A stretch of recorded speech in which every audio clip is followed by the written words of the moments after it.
Hello and welcome. I'm Kelly Blanchard with Storytellers Tales. I interview TTRPG players and GMs. With me today is Herman from Misfit Adventures. Herman, welcome. It's great to have you today. How are you? I am well, Kelly. Thank you for having me. Very excited to be here. I love all the content on Storytellers. It's been really fun becoming actually a newer fan. And yeah, I appreciate the opportunity. It's fantastic to have you here. Really can't wait to hear everything you have to say and get to know you a bit better. So, when did you first get involved in TTRPG? Actually, didn't get involved in TTRPGs until about my 20s. Just growing up, it just wasn't super popular in the high school for it. Mm-hmm. Always had the interest on it, but despite having a set up to play. But it wasn't until I was in the army that my best friend growing up had really started to get into being a DM, and so whenever I could, got me into play sessions. Was that was that in the army that you were playing? No, I mean I was in the army, but every time I'd come home, like whenever there was a chance to play, he'd run me through as he was learning how to DM, Oh, essentially. that would have been fun though, having your group of people in the army playing with you. That would have been fun. There So, is a community of it. It's just not always. I yeah. never found it in. So, are you more of a DM or a player? Right now, thanks to my role in Misfit Adventure, which I know we will talk about a little bit more, I am far more of a DM than a player. But you do Um, like to play. I love to play when I can. It's just, like when the opportunity presents itself. Yeah, you don't want to be stuck in a forever DM role, hopefully. No, no, no. Yeah. So, as a player, though, what is your favorite class to play? Favorite classes tend to be like if we're talking strictly 5e, obviously, Mhm. probably like between paladins or warlocks. I find that the story mechanics behind it can be a lot of fun for a player to be. So, you have your patron or god that you have to negotiate around along with everything else you do. Absolutely, absolutely. And what about your least favorite class? It's definitely wizards. They're really fun to listen to in a podcast for people figuring it out, but it's just so much crunching. I think it just takes you a little out of it a little bit. I see. Do you I find that with most people I interview, people who say that their least favorite class is the one they actually are currently playing. Is that the case at all? I mean, I know you're a DM, but like the last character you played, was it a wizard? Sort of. It also comes down to this for like the Turmoil of Trolls, where I've had to invent the magic system for this particular game since it is separate. So yes, in a sense, I have become one. I hated to answer your question because I have to figure out the rules for magic and how they are going to work in my Uh, own game. So while not in a 5e setting, yes, mhm. definitely. That's so funny how that works. But is there a character that you would love to play again if you could? There's two that come to mind. There is like Shelly, the Vane cleric, who I told the DM I had to roll to see if I was paying attention at all, like if I didn't catch a glimpse of my reflection. And then there was like this super militaristic paladin that just definitely had problems with other races. It was just kind of a fun character to explore while like be the tips by God, but be a real jerk to everybody else. They sound like very fun characters for sure. So you said you're a DM, and but what's got you into that? Made you the transition? Honestly, out of necessity, as I moved on lately, like the last 5e session I DM'd was because there were a bunch of people who had just never gotten to play before at all. Mhm. And, they just didn't know the rules as well. So I was like, just started them out as barbarians, pretty easy class to get into, and just created, an own little world to go off and to do one-shot adventures. That's that's a great way to do it for sure. So which one do you prefer though, DMing or playing as a BS player? I definitely miss playing because you get the whole team dynamic with it. Like I have to be several different characters at once and both fight against and uh, act with sometimes characters. Also, the voices are not easy if you try and start doing them. I I cannot imagine how to do that. I struggle as a player to do different voices. So yeah, if you do voices, that's good on you. So, do you have any, piece of advice that you would give to people who are starting to DM? So no matter what game, really, it's pick the simplest rules that you know of and start your players on there. Usually, you're either starting from scratch, or even if a veteran player should know that like more junior players are going to want to learn and build the rules. So even if there's a lot available for a character at level 1, only bite off what you think you can comfortably chew. Don't take the entire 5e rulebook and try and be ready on session 1 to do it, because one, it might not even work in your campaign. You might find a new rule that's just like, why not homebrew it? But Mm-hmm. yeah, so like I said, like my first real time like DMing in a hot second was just doing 5 barbarians that I could even use like ChatGPT to quickly help remind me of like certain reference pages to do. So I was like, okay, they rage and they break things, but still, we're gonna keep it at that. Wow, five barbarian, a party of five barbarians. That had got to be a fun one shot at the very least. Oh, definitely was. Chaotic, I'm assuming. Lots of Yeah, at one point raging. I mechanically made it so that they separated and they almost had to fight each other. It was just kind of a good Oh, time. perfect, perfect. That's just the best way to go about it. So you mentioned Tomo of Trolls, which is something that you run. So can you tell me about that? Yes. So Turmoil of Trolls is the game from Misfit Adventure that is just a 2d10 system. So it is a tabletop RPG made with video game adaptation in mind. Um, a little bit more about it, and I kind of have to take it out wider. So as Misfit Adventure, I use this game as a mechanism to teach video game design. So I currently work with 2 nonprofits with working to expand on that.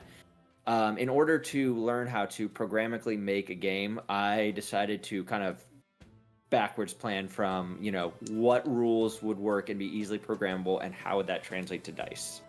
So I settled Right. on 2d10 because it's far less of a nightmare.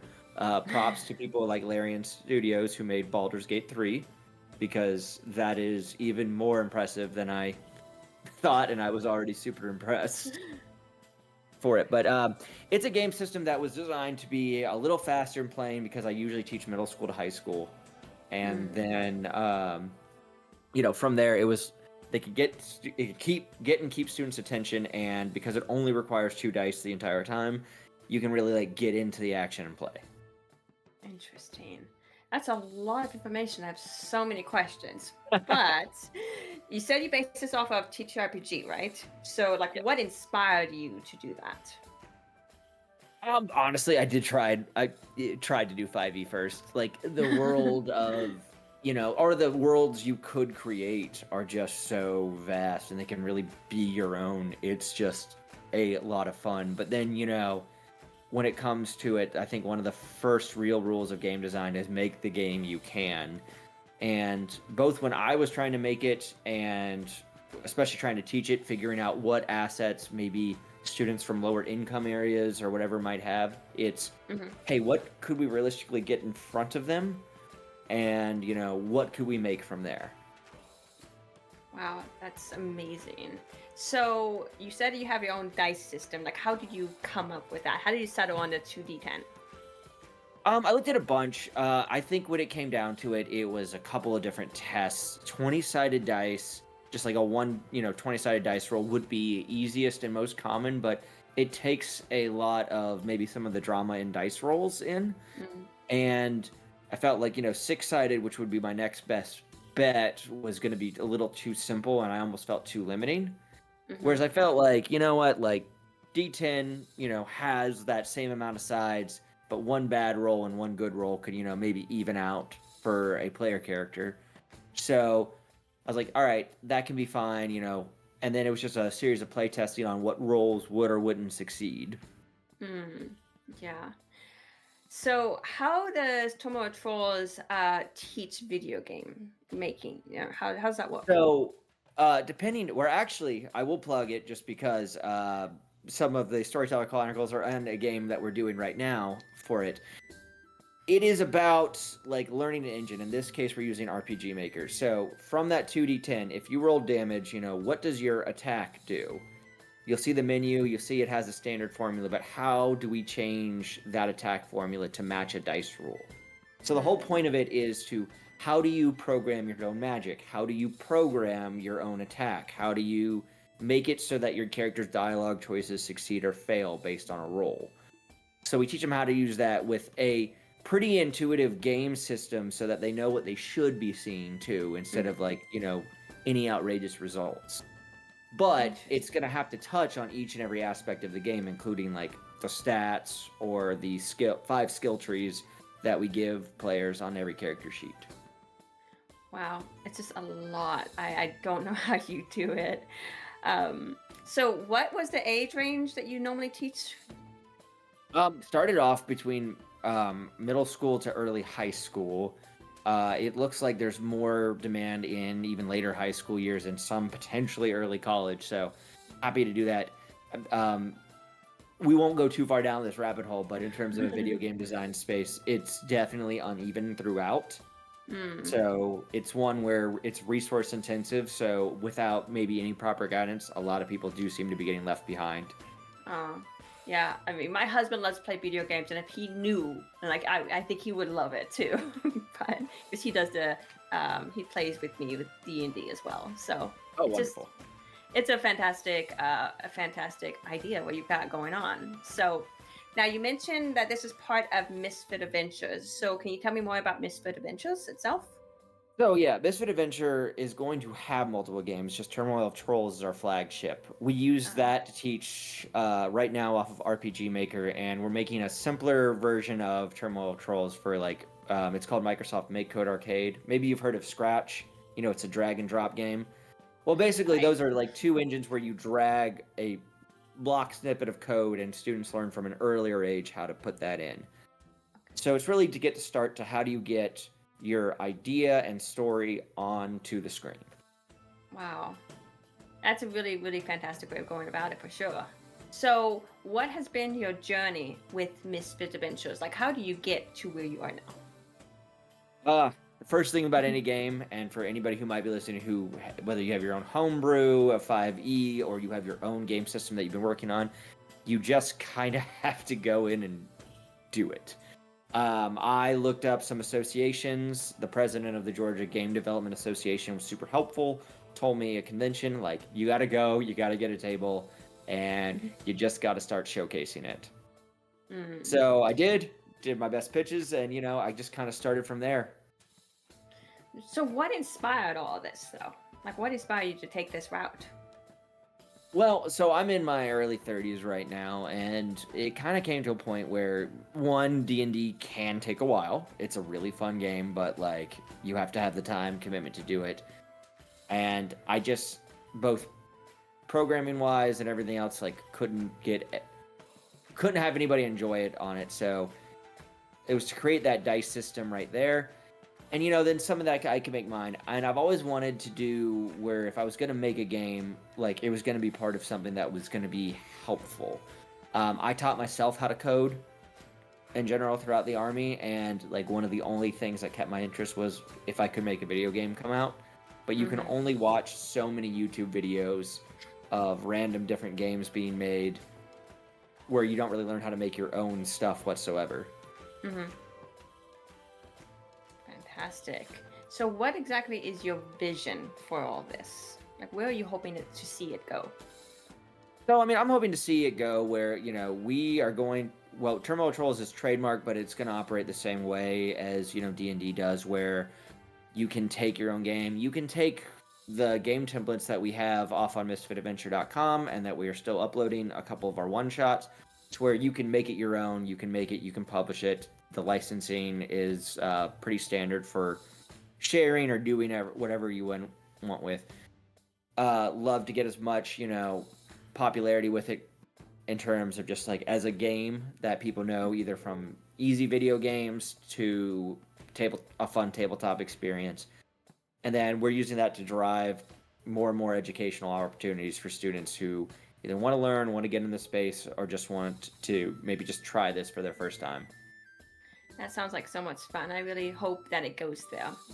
So tell me about like a time where you like had like is there a time where you had encountered somebody who went through this with you or one of your students that you just they did something or they said something an experience that was most most memorable memory that you have, do you have anything like that that you could share with us Um, I or a think few? no, I mean there's definitely a couple. You learn different people's plays. I think one of like and certainly not in any way, shape, or form to disparage, but definitely somewhere on the spectrum and just no emotion, but really wanted to play. So, it was more of as you can tell, I'm kind of animated. Like it was very slow, careful, deliberate. But I mean, he just would give me the funniest things to do, and That's so good. wasn't understanding why I was laughing. I had to make sure I didn't. But I mean, he just gave some of the best material. He's like, "Can I use this NPC to throw at the dragon?" And beat, I'm like, if you roll well enough and just would, I was just crushing it. That And is so it's good. like it's making sure they enjoy it, because just giving absolute gold, but also making sure I wasn't overwhelming that student as a rule. So it's like it's making sure everyone has the chance, making sure there's still so much for me to learn still in this, and like communication styles, how these students want to do it, Hmm. but making Yeah. sure they feel like they can. You touched upon something about the person perhaps on the spectrum or so forth. Like, have you found that people who might be more withdrawn and so forth that maybe this is something that they can flourish in and they can actually help them express themselves? I think so, and it's a great way to get some of their ideas just out there. And I mean, it's if you get them to ultimately post or share it with it, that's a braver first step than most people take in general. Hmm. So, I mean, but yeah, I mean, it is an opportunity to express a lot of ideas and stuff they have. So, it's something I want to keep exploring. We've got our Hmm. first taste of it. I know there's so many things to do beforehand, but it was really nice to see, and I really hope that continues. I hope so too. It would be a fantastic outlet for people like that. So I really hope that goes well. So if you had to describe Tomorrow Trolls in with one word, what would it be? Hmm.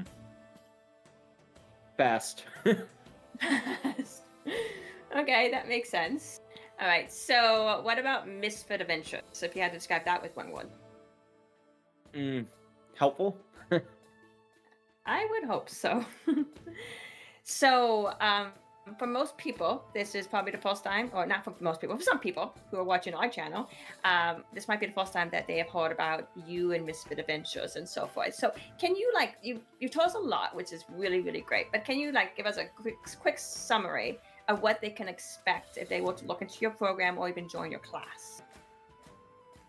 uh, you'll have a real fun time playing a fun game and learn how to bring that to the screen. Is a very short, like one sentence synopsis that I can. I mean, if If you you have to want have to the catchy expand that, you can. slogan, we have the dice to digits. Full I send. love that. That is fantastic. I love that for sure. Well, I mean, that's all the questions I have. And it's been really great to interact with you and to learn about this entire system and this game. It's really, really fascinating. You can go so far with it. And I really hope that you get to reach everybody that you want to. So thank you so much for being here. And it was just really great to hear what you do. And I really hope all goes well with you. So thank you for being here. Kelly, thank you for having me. I really appreciate it. And this actually will probably be the last time y'all see me. So, all Okay, well, you take care. And right. everybody go follow Misfit Adventures and just see what they're all about. Yes, Bye. thank you very much, everybody. Bye. Hey adventurers, thanks for tuning in. Remember to smash that like and subscribe button, and don't forget to give some love to your bards.